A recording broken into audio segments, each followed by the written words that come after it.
Bonsoir Philippe Dunoyer. Bonsoir. Merci d'être avec nous.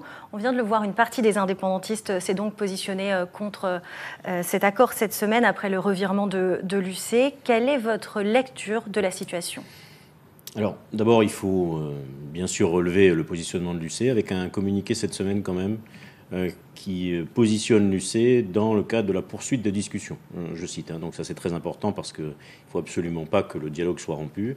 Bien sûr, on va attendre ce que la convention du FLNKS du 9 formellement dira, au-delà des oppositions qui ont été rappelées dans votre sujet. Ce qu'il faut savoir, c'est comment est-ce qu'on va continuer d'avancer. Et puis, ce qui est important aussi, je crois, c'est qu'on prenne le temps de lever des ambiguïtés. Parce que là, dans votre reportage, mais auparavant déjà, on entend, on lit des choses qui ne sont pas la réalité, notamment, j'insiste un peu là-dessus, sur le fait qu'on soit en recul par rapport à l'accord de Nouméa ou que l'identité kanak, ça a été dit. Alors on en parlera en détail un peu plus tard, mais globalement, pour justifier ce rejet, Emmanuel Tjibaou a dit, par exemple, il y a quelques jours, qu'il avait signé, mais pas paraphé le texte, laissant entendre que la signature ne valait pas validation tant que la base n'avait pas été consultée. Comment est-ce que vous avez interprété cette déclaration ? Non, mais à Bougival, ce qu'on a dit et ce qu'on a signé, c'était un engagement individuel, ou personnel et collectif de chaque signataire, de venir défendre en l'état le document, l'accord de Bougival. C'est ce que chacun de nous avons fait dans nos instances. Il n'y avait pas d'ambiguïté sur la portée de l'engagement de chaque délégation, c'est ce que vous dites. Non, il n'y avait pas d'ambiguïté. On savait, et notamment l'UC FLNKS nous avait dit que ça sera compliqué au retour. C'était compliqué en 88 au retour de Matignon, c'était compliqué en 98. Là, c'est peut-être un peu plus compliqué. En tout cas, ce texte reste pour vous une base solide pour l'avenir. Vous avez eu l'occasion de le défendre ces derniers jours puisque vous avez animé plusieurs réunions publiques. Qu'est-ce qui en est ressorti ? Quelles principales interrogations avaient les Calédoniens que vous avez rencontrés ? Des interrogations très légitimes, très précises, sur notamment les nouveautés.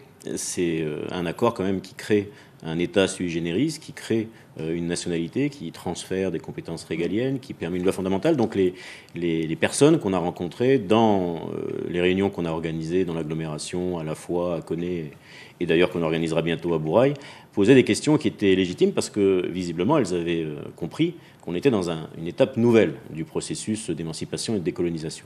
Et on a, je l'indique quand même avant-hier, à deux, avec un représentant du Palika, M. Selefen, animé une réunion conjointe. C'était une première pour moi, pour lui, et peut-être une première pour l'ensemble des signataires, afin de voir un peu comment on se complétait. Et je trouve qu'on se complète bien, on défend cet accord avec des arguments qui peuvent paraître différents, mais qui montrent à quel point l'équilibre qui a été trouvé dans Bougival convient aux deux sensibilités. Donc j'espère qu'on en aura d'autres. On rencontrera le Sénat coutumier mercredi prochain à son invitation. Ils ont invité toutes les formations politiques et je crois qu'il faut nourrir cette pédagogie le plus souvent, le plus longtemps possible.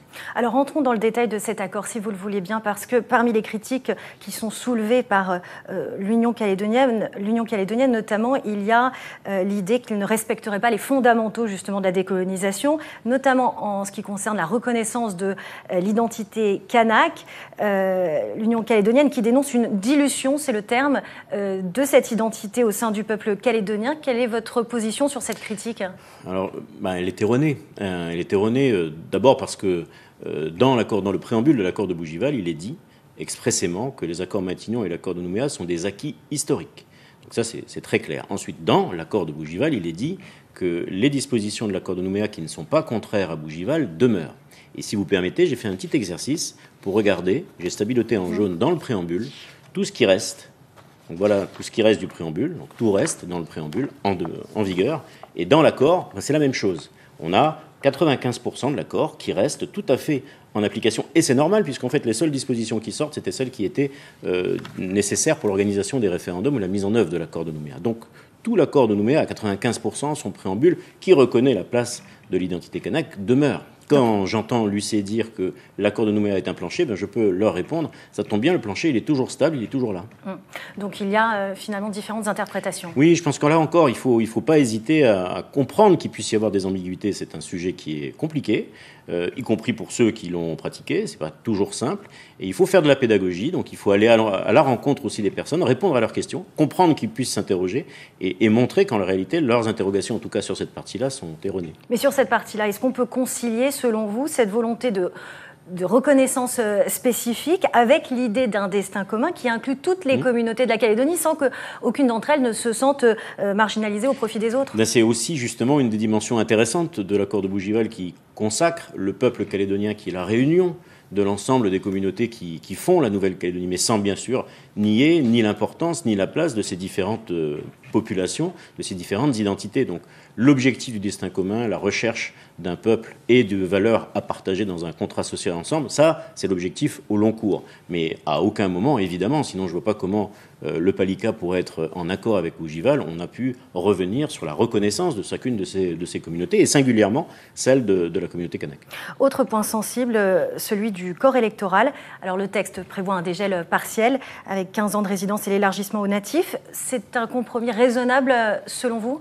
Oui, tout à fait. Merci de me poser la question, parce que là aussi, on entend dire que ce serait le retour de la colonie, d'une colonisation de peuplement. Qu'est-ce qui va se passer aux prochaines élections provinciales si l'accord est adopté par les Calédoniens ? Il y aura 12 000 natifs, 12 000 personnes nées en Nouvelle-Calédonie, qui sont déjà électeurs pour les référendums, qui sont donc, qu'on considère légitimes pour décider de l'avenir du pays. Nécessairement, c'est logique de les reconnaître légitimes à désigner leurs représentants. Ça fait 12 000 personnes. Et puis il y aura 5 900 personnes qui vont satisfaire la condition de 15 ans de résidence au moins, ce qui ne m'apparaît pas être une durée excessivement courte. Donc ces 5 900 personnes, si on les ramène aux 190 000 électeurs de la liste provinciale, c'est 3% de cette liste électorale. Donc vous voyez qu'il n'y a pas de dilution. On est loin d'une recolonisation, c'est oui, ce que bien vous sûr. voulez dire. Et puis ça n'était évidemment pas l'objectif de Bougival. Mais par contre, il était nécessaire, dans le cadre de cet accord, qui constitue une nouvelle étape, qu'on puisse ouvrir ce corps électoral progressivement en 2026, comme je l'ai dit. Un comité de rédaction, en tout cas, va se tenir dans les prochaines semaines pour mettre en forme une version consolidée de cet accord. Est-ce que vous pensez que le FLNKS rejoindra la table ? Je l'espère. J'observe aussi que le ministre a indiqué qu'il était prêt à compléter, à corriger, à éclairer, à lever les ambiguïtés qui se manifestent par rapport à cet accord. Et je pense que c'est le bon état d'esprit. En tout cas, c'est l'état d'esprit qui va nous animer dans le cadre de ce comité de rédaction. Et je trouve que ce sera évidemment le bon endroit pour que chaque positionnement, même si c'est un positionnement d'opposition par rapport à certains sujets, puisse faire l'objet justement de la poursuite des discussions. Et si le FLNKS décidait de rester à l'écart, qu'est-ce qu'il faudrait faire ? Est-ce qu'il faudrait malgré tout soumettre au vote ce projet calédonien ? Pardonnez-moi, mais je refuse de me positionner dans cette perspective parce que ça voudrait dire qu'on ne serait plus dans le consensus. Le consensus, c'est la matrice de l'histoire institutionnelle de Matignon, de Nouméa. C'est là-dessus que les Calédoniens ont été interrogés. Je refuse de me mettre dans cette perspective parce que ça fait depuis maintenant le mois de février, des semaines, des mois qu'on travaille tous ensemble avec 3 projets distincts. Ça serait quand même dommage qu'on ait fait tout ça pour arriver à une opposition frontale. Je ne m'inscris pas dans cette perspective aussi parce que, compte tenu de l'instabilité politique nationale, du risque de censure, de la menace de dissolution, je pense que tout ça peut fragiliser notre démarche. Et puis surtout, il y a quand même 15 000 Calédoniens qui ont perdu leur emploi. Il y a des centaines d'entreprises qui ont fermé, qui n'arrivent plus à investir. Tous les jours, la crise sanitaire, elle conduit des Calédoniens à mourir en silence. Et puis la misère s'installe un peu partout dans le pays. Donc je pense que le pays mérite le consensus. Les Calédoniens méritent ce consensus. Il faut absolument tout faire pour le retrouver. Donc vous espérez encore ? Oui. Parlons maintenant, si vous le voulez bien, de la situation interne de votre mouvement au vu de la récente actualité judiciaire. 2 responsables du parti, Philippe Gomez et Philippe Michel, ont donc été condamnés par la justice en première instance dans une affaire d'emploi fictif. Ils ont fait appel, on le précise. Néanmoins, ce genre de situation, on le sait, peut égratigner l'image d'un parti. Quelles sont, selon vous, les conséquences que ça peut avoir sur la crédibilité de votre parti dans le débat politique actuel ? Écoutez, d'abord, vous avez raison de le rappeler. Merci, Philippe Gomez et Philippe Michel défendent leur innocence. Ils sont toujours présumés l'être. Leur appel a été reçu, il est suspensif, les condamnations ne sont pas définitives. Donc voilà, il va falloir attendre d'aller au bout de ces procès. Mais effectivement, par rapport au parti... Vous ne pouvez pas faire comme si ces condamnations n'existaient pas. Bien sûr. Moi, je suis rentré dans Calédonie Ensemble pour défendre des idées, des valeurs, un projet de société auquel je crois. Et ce que j'entends faire, c'est continuer de porter ce projet, ces valeurs, défendre ces idées. D'autant plus que, et de longue date d'ailleurs, Philippe Gomez et Philippe Michel ont annoncé qu'ils ne se représenteraient pas aux élections provinciales. Donc, c'est vous qui porterez les couleurs écoutez, il y a une nouvelle page, on peut le dire, une nouvelle page du mouvement qui va s'écrire dans une nouvelle page institutionnelle, économique d'ailleurs et politique. Et évidemment, je souhaite y apporter ma contribution avec celles et ceux qui m'entourent. Je vous propose de passer maintenant aux questions Facebook. La première, n'y a-t-il pas une contradiction à vouloir plus d'autonomie politique alors que la Calédonie est en faillite financière ? Alors, je comprends la question, effectivement, puisque la situation est dramatiquement tendue au plan budgétaire.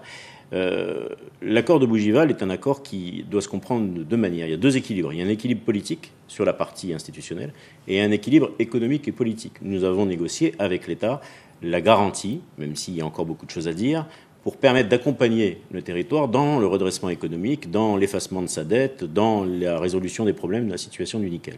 Et de l'autre côté, la partie institutionnelle était nécessairement inscrite dans une nouvelle étape, je l'ai dit tout à l'heure. Donc ça peut paraître un peu bizarre, mais en réalité, il fallait qu'on puisse progresser ensemble de manière équilibrée sur le champ institutionnel pour pouvoir obtenir ce consensus et obtenir de la part de l'État la poursuite de l'accompagnement et les engagements de réforme aussi que la Nouvelle-Calédonie doit prendre, et ça c'est le travail du Congrès. Deuxième question, compte tenu de vos revers électoraux successifs, pensez-vous que votre signature soit légitime sur le document d'accord de Bougival ? Oui, je le pense, bien sûr. Alors bien sûr, il y a des revers, et je crois que toutes les histoires politiques sont faites de revers et de succès. On est quand même aujourd'hui environ 1/5 de l'Assemblée de la province sud. On fait un peu plus de 10% des élus du Congrès, donc je ne suis pas sûr qu'on soit totalement epsilon dans le paysage politique. Bien au contraire, on est un groupe, on a des représentants dans les communes, on a des représentants dans les provinces et au Congrès, et on a un projet et un positionnement à porter et à défendre. Donc, bien sûr, je m'inscris à l'envers de la question. Plus exactement, je voudrais convaincre votre auditeur que oui, on a une légitimité, avec d'autres, évidemment, mais une légitimité à porter cette voix singulière. Merci Philippe Dunoyer d'avoir répondu à notre invitation ce soir. On l'aura compris, en tout cas, concernant l'avenir institutionnel, le débat va continuer. Absolument. Merci beaucoup. À vous.